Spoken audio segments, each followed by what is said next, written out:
Ba't ka nagsinungaling sa akin? Ang sabi mo, dadalawin lang natin ang tiyo mo.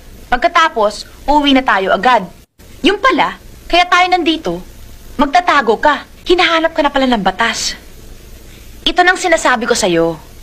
Papasikip na mundo mo. Pati ako, dinadami mo sa mga kalokohan mo. Pasensya ka na. Alam kong mali yung ginawa ko.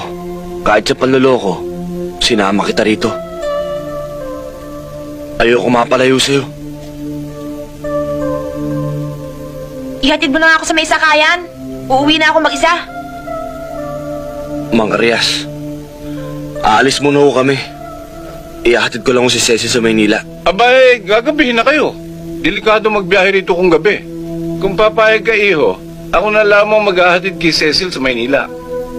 Ang sinasabi rito sa sulat, delikado ang buhay mo roon. Isasalvage ka pag nahuli ka o sumuko ka man. Kaya ka nga pinaparito ng ninong mo para magtago.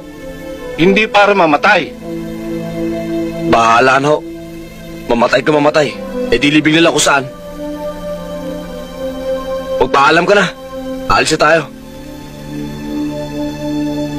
Ano pa hinihintay mo? Tara na. Di na lang. Sasamahan na lang kita dito. Yabang nito. Nakukuha ka pala sa tingin eh. Gago!